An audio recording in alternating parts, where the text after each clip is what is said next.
today we have certified Feng Shui practitioner Jen Weiss with us. And Jen was kind enough to jump on for a bit here to talk about Feng Shui and how you can use it in your home, your office to create more energy. And I started looking into the topic and then found Jen online, and we started talking a little bit more about how that works and what the kind of services she provides. And with that, Jen, if you kind of take us through feng shui, why it's important, why it can benefit us, and kind of tell us what we can do to make our home lives flow a bit better. Sure.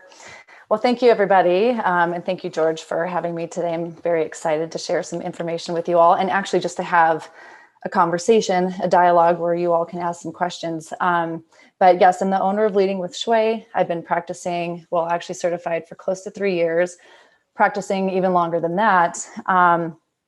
And, with feng shui, I think there's a big misconception that a lot of folks think that they think it's all interior design or it's all about organizing and it's, very surface level. But in reality, it is all energy work, and it takes into consideration how our environments and everything in our environment, everything on our desk has some sort of effect on how we feel and how well we can actually produce if we are in a workspace, or how well we can settle in and relax, connect with our family if we're at home.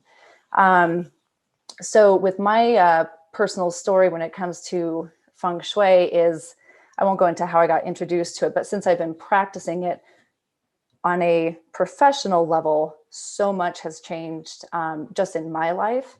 And it so much so that it feels like it's almost coincidence on a daily basis, which I understand that it's absolutely not, because you can't encounter or experience so many coincidences in a short period of time.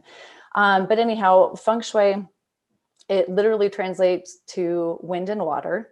So how everything kind of flows and moves within a space.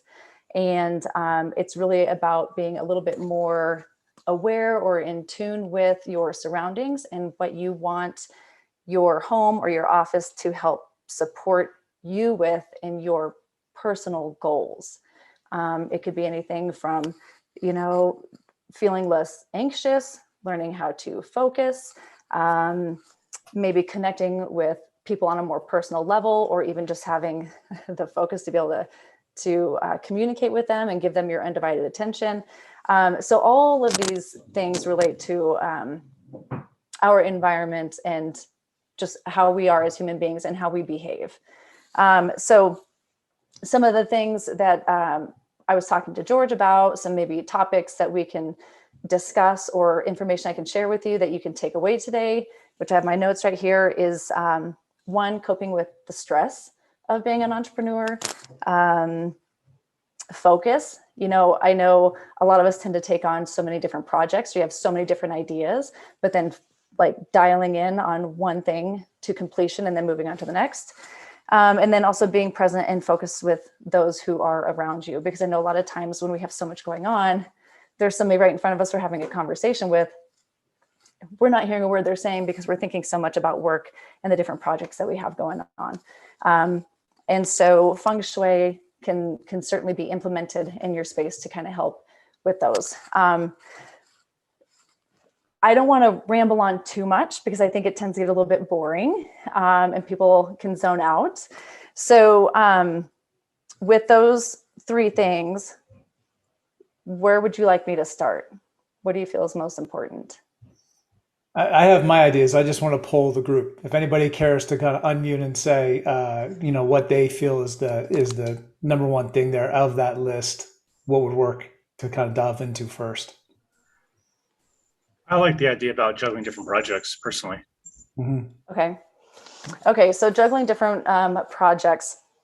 So let me preface this by saying that feng shui works with 5 elements.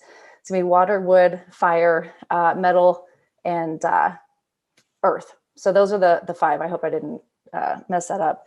But when we're talking about juggling too many projects or being focused on one, the metal element is what we can bring into our space with true intention when we bring it in. Metal is known for being very definitive. If you think about a knife, it kind of cuts away the fat. So you can focus on at least just the one.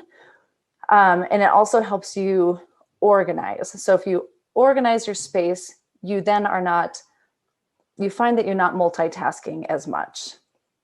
And so you can juggle separate projects, but you can sort of compartmentalize those throughout your day. So if you're going to bring some metal into your workspace specifically, you're going to bring in anything that is going to be like a shiny object, anything that is circular shaped, anything that is actual metal, if it's a picture frame or a vase or whatever it may be. But when you bring, and the color white, the white and blue are very good for office space as far as White and blue metal? white and blue, the colors. Oh, It colors. doesn't, yeah, it could be, the color of your walls or some artwork that you have. But white and blue are really going to help with that focus. The other thing that you can do is if you have several projects, the one that you're currently working on, if you keep that to the right-hand side of your desk, that is considered the completion section of your desk. And I'm not going to go into the whole Bagua, which we relate to in Feng Shui, but the right-hand side of your desk is related to completion. So if you put your current project there that you're working on at this moment, there's going to be more energy around that to actually get it done in a quicker, more effective time frame. Whereas the other 3 or 4 projects that you have going on, those are going to be placed on the left-hand side, which is your growth section, new beginnings, AKA new projects. So focus on these, and then you can interchange them or switch them once one is done. But to recap that, you're going to want to have the organization, you're going to have the metal element, and then you're going to want to place those projects in those 2 separate areas. I don't know if that makes a ton of sense, but that is working with the energy of Feng Shui. Go ahead, George. Yeah, so my desk, right? I have Yes. monitors set up. Yep. What you're saying then is I want to have a room, if focus is what I really want more of, I want more of a white and blue area around me. I want to have something that's metallic to the right of me. And when a screen arrangement, I want to be focusing on the right side of the That's screen, perfect. right? So that's ironic because I have my to-do list on one side, I have my less important things on my left, and I don't know what that means, but it rings true. Right. Well, that's good. I'm sorry. I had the same question because, we live on screens. Mhm. So, for instance, chat and email should be on the left and not the right. Correct. They're distractions, Greg. It should be popped over there. I don't use email anymore, so it's not a distraction. Even better. Yeah. And on the topic of distractions, when you have a blue or white space and you've really kind of minimalized, your office, you really can, if you have an office that is kind of overwhelming with stuff, you really want to go in and live the minimalist lifestyle in that space if you can. Because if you think about everything that's in your office, it has like a voice, it has its own energy. It is literally speaking to you at all times, and your subconscious is picking up on it. So if you have all of this stuff around you, including other projects that you're working on, it's going to be very difficult to, intently focus on the task at hand. You have too much information coming at you, and you're very easily distracted. Very good. Thanks, Jen. What's another topic you guys are looking at in terms of from an office environment and an office setting? What would you like to get more out of in terms of energetically through your day, aside from focus? I know Eli's probably got an idea there. Well,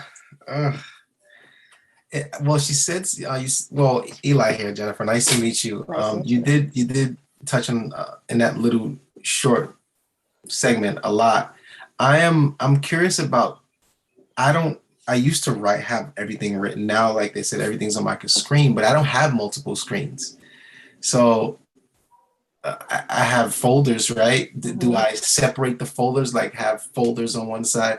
I don't really use that much. I use a project management tool now. Okay. So how do I get less distracted using a project management tool as opposed to actually folders that I'm moving around the What, screens? and also, Eli, what about the environment you're around, your office setting? What's that like? Well, behind me, I have a bunk bed because this is the third room at my parents' place. I'm only here for 6 months. The whole thing about objects, I'm big on that. So my desk is usually clean. Right now, it has mail that my mom brought in and stuff like that. But my desk is usually spotless. Like there's nothing on my desk to really like distract me. And I believe in that also. Like every objects draw energy, and I feel it. I feel it all the time. Like if it's something out of like in here, I'm like, hey, what's that pulling my energy? And it'll be like a toy my daughter left. So I get that part. The only issue I'm really having is that the space I'm in is so small. It's a 3-bedroom house that I can sense what's going on outside the room because I'm not far enough away. So it's hard to tune out things that are going on out there, the living room, the kitchen, right? It's like I want to say it's a 15 or 1700 square foot house. So that's where kind of like I feel that and I try to block it out and it's hard sometimes. I'm not the type of person to put on headphones and listen to music. I can't listen to music or a podcast while I'm working. It's something I won't get anything done. So yeah, that's my story. Well, going back to the project management tool, I'm not entirely familiar with what that looks like or how it operates. So I'm not sure that I can speak to how you can keep from getting distracted with however that works. As far as your personal space that you're working in right now and keeping those distractions out, a couple of things you can do. Do you always work in that same space? Yeah. Perfect. Okay, that's like number one. You want to have a dedicated space. Number two, to give yourself the sense of like being grounded right there. If you can even find just a small like rug to sort of define that space as this is my workspace. And when you lay it down, you're actually setting the intention. Okay, this is where I'm going to be focused. This is where I'm going to be in my A game. You lay that rug there. Again, it could be white or blue, but you want to set the intention as far as keeping some of those distractions out. Something visual might be helpful. I don't know if you can because I don't know what your space really looks like, but if you can come up with some sort of a divider, which they sell them. I mean, you could get a lovely looking divider to kind of like separate that space so you're not seeing, people walking past the door or seeing like the light underneath the door. And you can tell when somebody's walking outside. But you can do that to create, again, just another visual boundary. And then as far as the sense of what you're hearing, I know you don't like listening to music, and neither do I, or podcasts when I'm working. It's more of a distraction. Have you ever tried just like different frequencies of white noise or just ambient sounds by chance? No, but that's a good idea. Okay. Yeah, I have to try that. Because if you try those, one, it's going to block out that sound. Two, it's very, very calming. It does help you focus, and it settles your nervous system as well. Okay. Yeah, I'll try that. Yeah. So those are some of the working inside in an environment where you are right now. I can see how that's very challenging. But you want to do the visual boundary, put something in your ears if you can, and then ground your space with that rug. Okay. Thank you. Yeah, you're welcome. I have a question. Eli, I was thinking like recording of the ocean. Yeah. Just the crashing of the waves. Yeah. So my question is, what can you do to reduce getting tired? To reduce getting tired, the things that I would suggest is, one, you want to make sure that your lighting is like primo, right? You want to have lots of, ideally, natural light. If you can't get natural light or you have very little light, bring more mirrors in your space to kind of reflect that light. It'll brighten up the room quite a bit if you're even just using mirrors. I would suggest not being underneath fluorescent lights because that is draining and terrible for your eyes. And then some uplifting music. If you're the type of person who likes to have some background, you want to have something that's going to lift you up that way. And then also any kind of a candle would work if that's, your thing. Otherwise, I would use a diffuser. And the scents that you would want to use are going to be things that are uplifting, such as lemon or orange or grapefruit, even peppermint. Like citrusy? Citrusy is great. Yes. I mean, it's a very bright type energy to it. And same with peppermint. I mean, it's very sharp. It's very awake. So if you use those in your diffuser, you've got the great music on and you have excellent lighting. I'd also say good circulation in your space as well. If it's a stagnant, kind of a stuffy area, it's gonna be a drag on your system. Great, thanks. Yeah, I have one whole wall is all glass, so I got half that, most of that done. It's the morning when it's dark in here, I get the problem. So I guess that makes sense. Yeah, get a lamp, get your candles, do whatever to bring more light in, and wake up the space with the different scents and the music as well. Cool, thanks. Yeah. Jen, are there some just general guidelines, like these are the things you should not do with your office setup, with your office arrangement? Like, I know one of them that I've heard, you tell me if this is inaccurate or not, but never have your desk turned to the door, to your back to the door. Correct. Number one. So are there a couple rules like that are universal rules? Yes. Number one is what you're referring to, George, and that's called you want to be in the command position. You want to be in the command position if you're in your desk, if you're in a meeting, if you go to a restaurant, because the command position is where you have your back to a wall or a large shelf, something that's big and sturdy. In Feng Shui, that's known as the mountain behind your back. It grounds you, it gives you strength from that side. And from a work perspective, it's like you feel like you have the support that you need in your career, in your job, or with the project. You also want to be able to see the door from wherever you're sitting, if possible, because if you can't, and there are people coming up behind you, like George mentioned earlier, I don't know if you guys are on or not, but talking about the monkey brain, we don't like things coming up behind us because you get distracted, you're taken off guard. And if you're thinking about it from a career standpoint, you don't want to be, taken by surprise. You want to be able to see what's coming at you, whether it's new opportunities or if it's a potential challenge that you need to intervene. That's why you want to have like a broad scope of the office and the door as well. That's how it translates really to your career with your subconscious.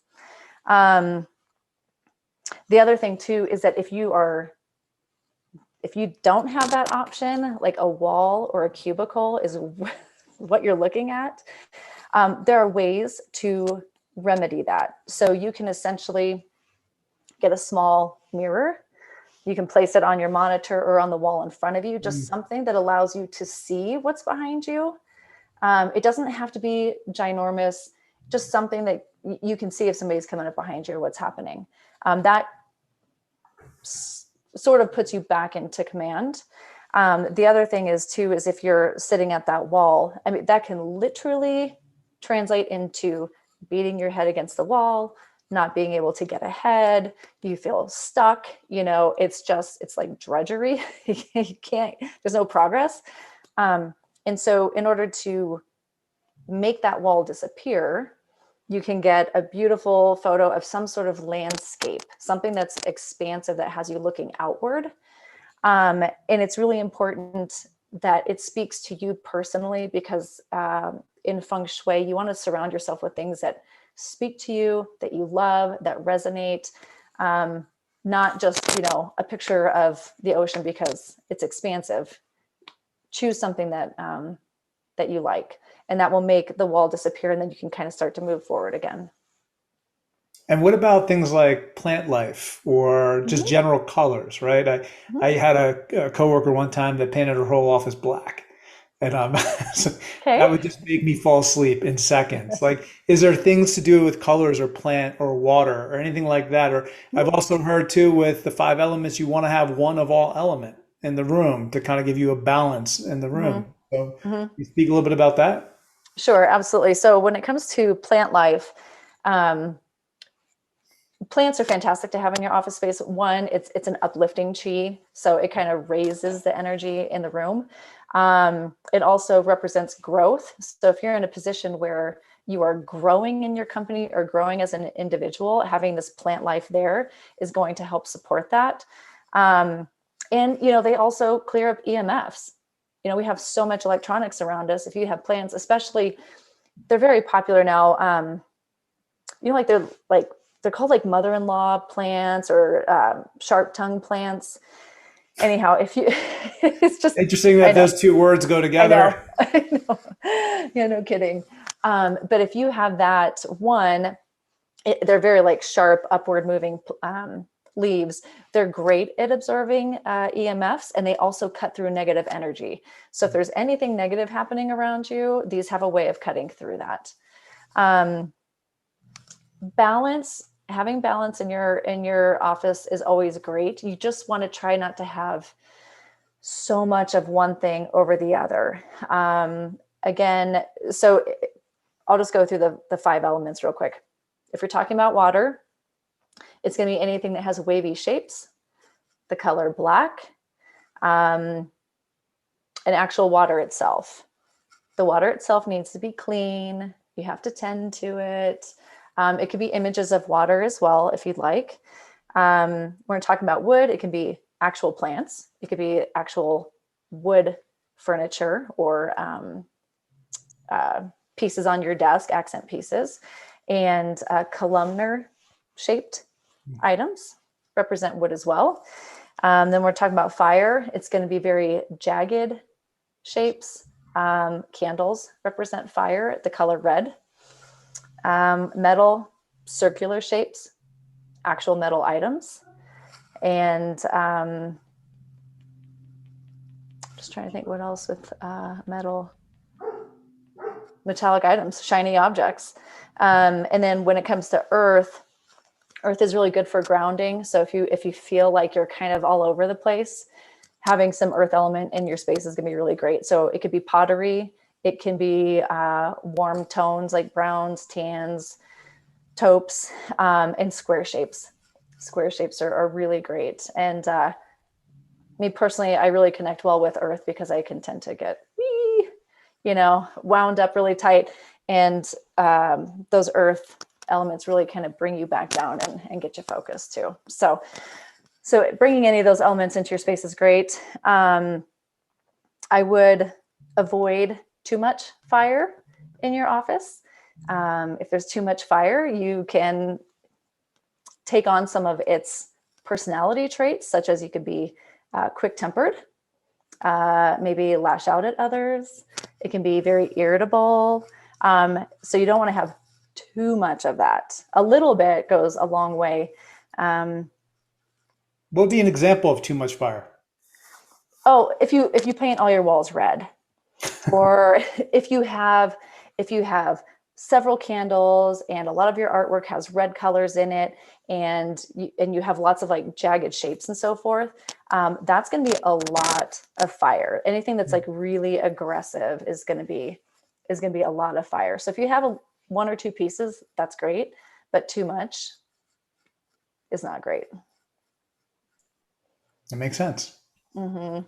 I'm often, by the way, my name is Frank. Nice to meet you, all of you. I'm often moving between like creative activities and then having to go and do, the books, and then have to go and, have a good conversation on the phone. And I'm constantly moving between all these different, do you have ideas of how we can create the space so we can like functionally move our brain between these different kinds of activities that we're. So you said creative, then like into studying type like books, right? I was saying my least favorite thing to do is do all the accounting, but I constantly have to go and create invoices and that kind of stuff. So it's mindless stuff in a lot of ways, and not the creative stuff. And what I tend to do is I try and like get up, I go and take a break, I get a glass of water, come back with kind of the new mindset. But I'm wondering if there's ways in which I can, create my space to be able to switch between those things. I think you can. And And it really is going to be what resonates with you. But a few examples would be, instead of getting up and going for a glass of water or whatnot, or you can still do that to kind of move around a bit. But one is, okay, so you can ring chimes or a bell. Like there are these beautiful chimes. I wish I brought them down. I would show you. But anything that's metallic that has a sound to it that you actually like. Let's say that you're going to designate the chimes to your creative time, right? So you sit down at your desk, you just take a moment to say, okay, this is the mindset I'm going into. You go ahead and ring the bell, and then you get to work and you just try to dial in on that right there. And then when you're finished, you ring the bell again to end its completion. And the more you do that around the creative side of things that you do, the more your subconscious is going to expect that and know that this is what I'm doing. So you're kind of training yourself to think that way when you hear these sounds. Let's say the next one is you're going to go to the books. Boring. So boring. So you sit down, you're going to do that. Again, maybe you're going to sit down, you're going to set your intention like, okay, this is what I'm going to get focused on. I'm going to get through this in this particular amount of time.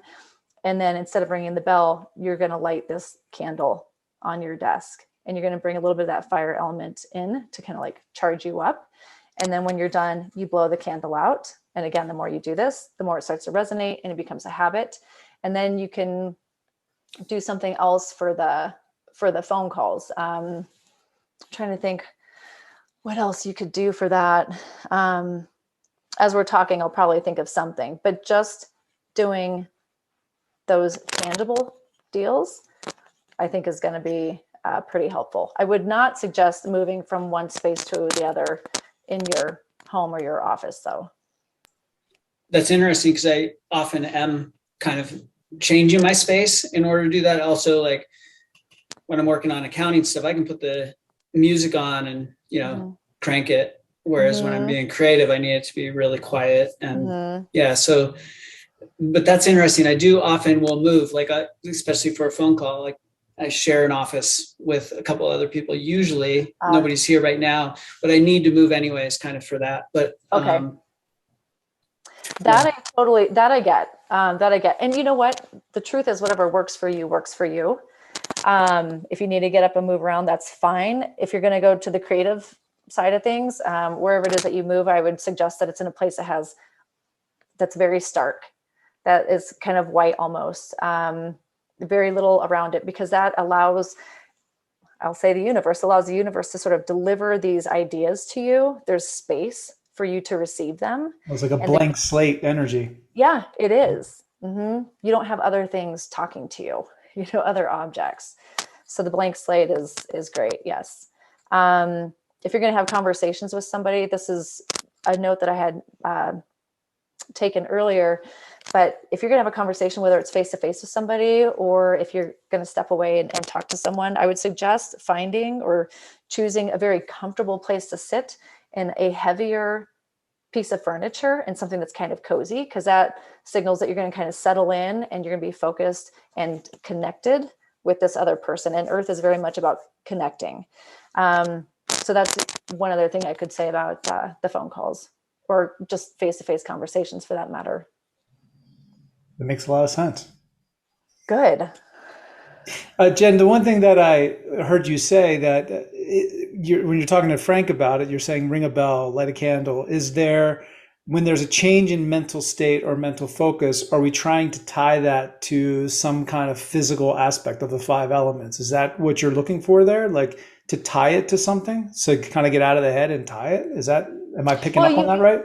Yeah, I mean, you are. I mean, when it comes to metal, it's talking about, I'm going to get this. Metal is associated with creativity as well as the focus side of things. So if he wants to be creative, using the metal, bells is going to help. So yes, you're tying in the physical, but you're also bringing it into your subconscious as well. And the fact that you're doing it repetitively, you just get in the zone naturally from doing it over and over and over again. The fire element, I think, is just good, because if you're doing something as boring as, accounting docs and payroll or whatever the case may be, having that fire element, I think, is just going to kind of help raise your energy a little bit more, instead of just, sinking Nothing wrong. into the book, face plant into it. So yes. Okay, that makes a lot of sense. Thank you. Anybody else have any questions? Kevin, Clay, anybody else? I do. So feng shui versus digital is what came to mind just now, right? So yeah, we create this environment around us, but then we have to travel into the digital world and do things digitally, and the distractions pop up, right? Is there techniques? Like I catch myself, sometimes I don't. Like I would go to Chrome to research something, I need an answer about something, and before you know it, I'm on something else that has nothing to do with what I was looking for originally. And then I'm like, wait, look, you just went in a whole different direction. Sometimes I won't catch it, and it's like 20 minutes went by and now I'm reading a book, right, about a topic. So is there such thing as digital feng shui, from windows that should be open, restrictions, the color of your desktop, and what that looks like, how many screens should be open simultaneously, So I'm just thinking about that aspect of it. Again, a lot of times, the majority of times I catch myself, but it's hard. You get a Slack message comes in over here. You're like, I don't think I should answer that, but maybe I should, kind of thing, if I'm trying to focus on something. So it's like, I get the physical objects, but what happens when you have to go into that digital world? Oh, that's a really good question. That's a very good question. I haven't delved into that so much, or at least done a lot of research into that.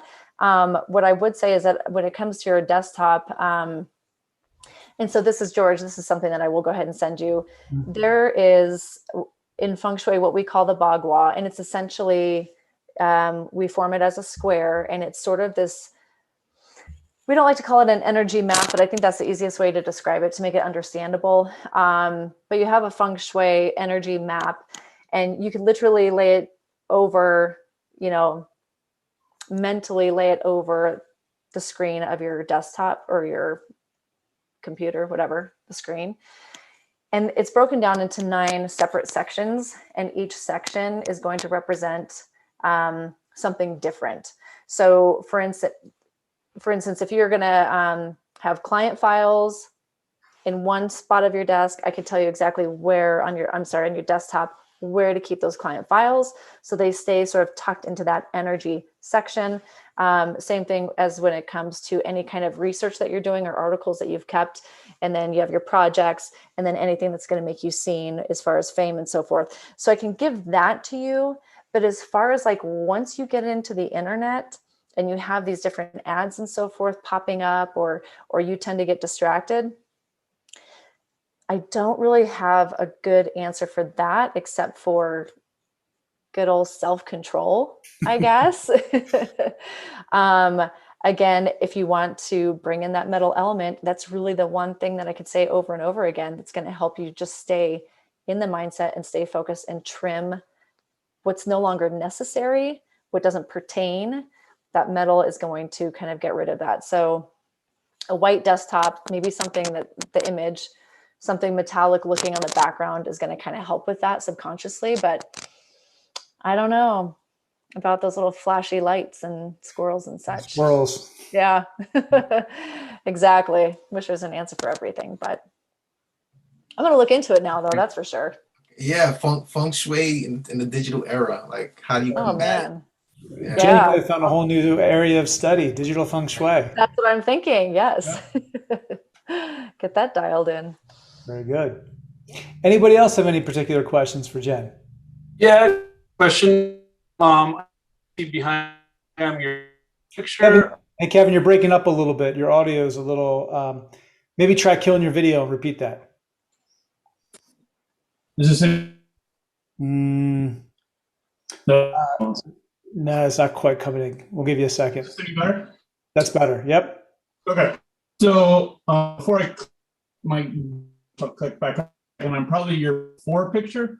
Done wrong office. I'm wondering. It's not coming through for you guys either, is he? No, should No, maybe just type it? Hey, Kev, can you type it out in the chat? Yep. Sorry about that.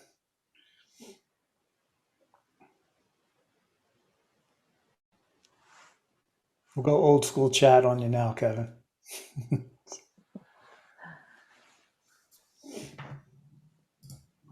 Well, while I was doing that, I think, yeah, the layout of a desktop, the screen desktop, Mhm. that would be like, where should chat be? Where should the main focus thing you're working on be? Mhm. That would be helpful. If you could send that to George, I think that would be great. Yeah, well, I will I'll do share that. that out. Yes, Along I with absolutely Jen's will. contact info on that too. Absolutely. Jen, I mean, this practice is thousands of years old, right? 3,000, Oh 4,000? my gosh. More than that. It is, yeah, it's thousands of years old. And it's there's so much that goes into it, from learning from the Chinese and how it all works. And it's interesting to apply it now to the Western world and to our very digital way of living. Mhm. Oh, let's see what he says here. Since I'm probably the preferred picture of how an office is wrong, how would you recommend starting to not overwhelm a system and adjust properly? I mean, you can see Kevin's office. He's got lots of things speaking to him. Yes. To start slowly, so you're not looking at it saying, oh dear God, where am I going to start? I would say the easiest thing to do at first is just, for 9 days, because 9 is very auspicious in Feng Shui, and it is the number of completion. So if for 9 days you go into your office and you choose 9 things that you're either going to organize or remove from your space, and you do that 9 days in a row, you'll make a tremendous amount of progress.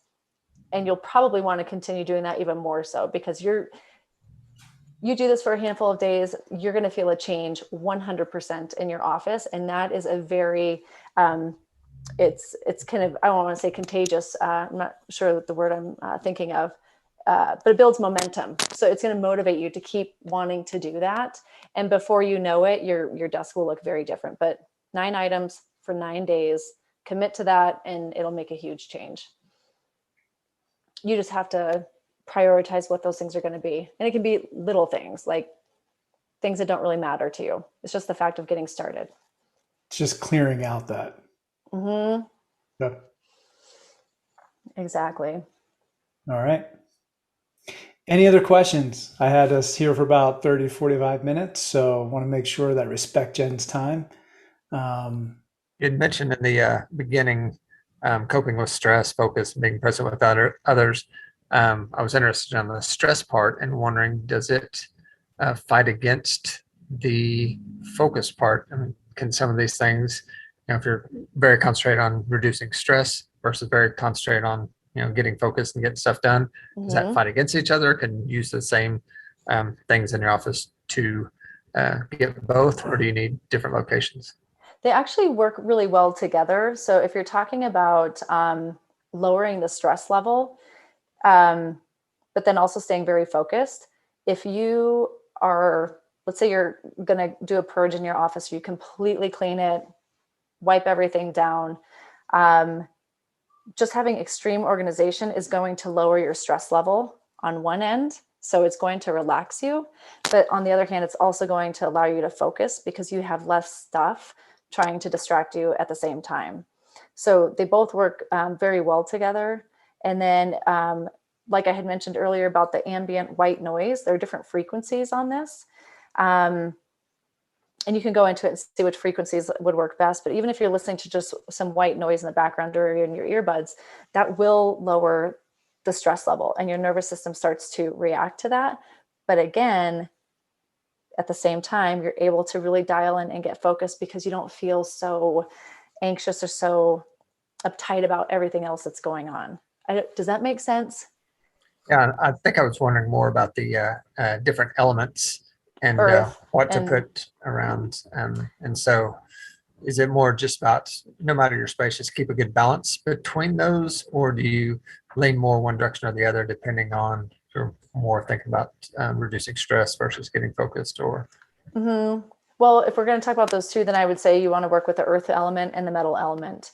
Earth supports metal in the cycle. So if you're going to bring the earth element in, like I said, whether it's pottery or square items or brown colors, those are very grounding. They make you feel safe. They kind of settle you in a little bit, and they're very receptive. So that's going to bring your stress level down, and having the metal element in there is going to help with that focus side of things. And they work really well together. They're not opposing elements. Would you consider like exposed brick Very more much so. fire or earth? Earth. Clay, It's a right? square So shape. clay, pottery. It's a square shape. All that is really good. But if you are feeling that you're stressed out right now, even with that, again, the point is go out and find something that is earth, purchase it or whatnot.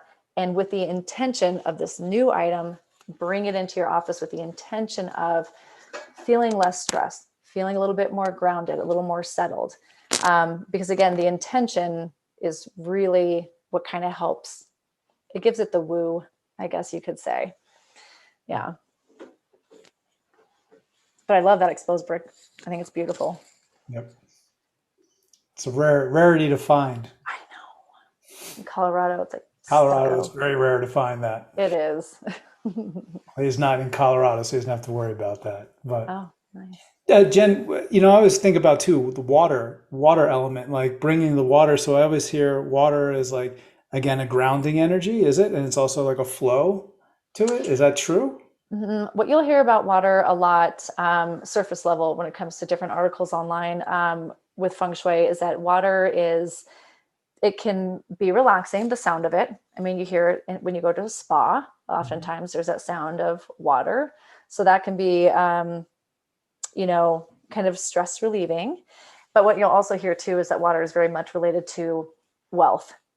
They'll say bring a water fountain or something into your office. Even a fish tank, then, is what you're telling A us. fish tank, all those things. I mean, it could be a fish tank with like 9 fish, because 9's auspicious. Or you can literally have just this, small water fountain on your desk. But the whole key is you have to take care of it. You have to clean it. You have to change the water out. And if you're someone who just is not going to take the time to do that, then I wouldn't bring in actual water. I would bring in images, colors, and shape of water instead. Okay. So don't manifest a scum pond in your office. Please don't. Yeah. Not a good thing. So speaking about cleanliness, right? And I'm trying to figure out if maybe this is why I do this. For me, I clean my office once a week. Good. Literally, my table, my screen, my chair, the cracks. I get the dust out of the cracks. Yes. And I almost feel like a lightness in my office. Every time I do that, the energy shifts. Not my office isn't junky or dirty, but I just do it every week. And I almost feel like, I don't know why. It's just in me to do it. And then I also feel like it's almost like gratitude towards my belongings, the things that is actually helping me get to where I need to go, the computer screen, the desk, the chair, the glass. I have a tempered glass. I wipe the glass down that's on the floor and the carpet. So I'm wondering, is that part of Feng Shui, keeping things clean consistently once a week? Is that excessive? No. And I think that we might be soul brother and sister, because I literally do the exact same thing in my office. For those of you, if you can commit to that on a weekly basis, whether it's on a month, like at the start of your work week or at the end of your work week, it is a fabulous thing to do. So you go through, you literally clean everything down. Actually, I would start, what I do to bring the Feng Shui into it is I will first sit down in my space. I will just do a little meditation that we're taught, but you can do any meditation that you like for a minute or two, where you're just envisioning this white light filling yourself and a white light filling your office space, right? Just this beautiful white light. You do that for 1 or 2 minutes, then you get up and then you start to clean everything. And you can even add, again, essential oil to the paper towel or to the rag or whatever it is that you're using, because that can bring in joy or clarity or whatever it is that you want. And then when you're done completely, throw all that stuff away, all of your cleaning stuff, you need it out of your workspace, sit back down, close your eyes, and yes, give thanks for all the tools that you have and the skills that you've obtained to get the job done. And then you set an intention for the day. Like today I need to be productive. Today I need to make good relationships, connections with people. And if you, or for the week, and you do that, and it's pretty powerful stuff. And yes, you absolutely feel it. You do. It's pretty energizing. I'm so glad you brought that up. So I'll keep doing it then. Amen. Do it. Yes. Yep. No, it's something interesting you said about the scent, because neurologists figured out, I want to say the neurologists figured out that Febreze, like they worked on Febreze, the research for Febreze, and that people felt like they were complete after they sprayed the house with Febreze. That scent triggered something like everything is clean now.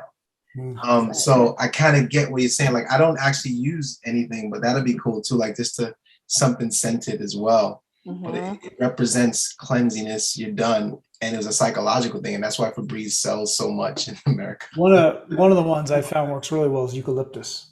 I love eucalyptus. Yeah. The good, clean, cleansing smell. Yeah. That's good stuff right there for sure. Well, and that's why, I mean, that's why real estate agents bake cookies in the house, or, why spas use essential oils, because you get in there and you just kind of take a deep breath and you relax. It puts you into a different state and you think and behave differently. Which is what we're trying to do with all of this.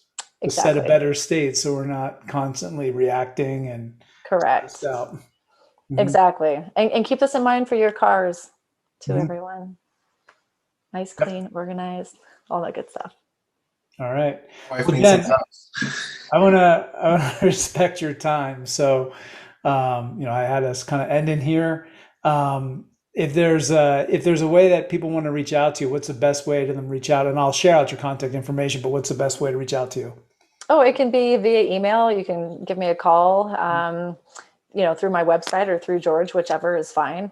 Yep. I will say that each person's situation is different. Where they work, what their office looks like is completely different. And, you have to work in the space that you have. So if you ever need some feedback or some ideas, feel free to reach out, and then we can talk about you specifically and your goals and your space, and not just on a general scope.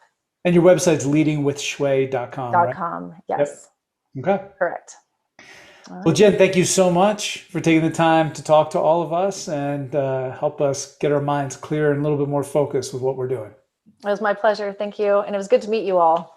Yeah, likewise.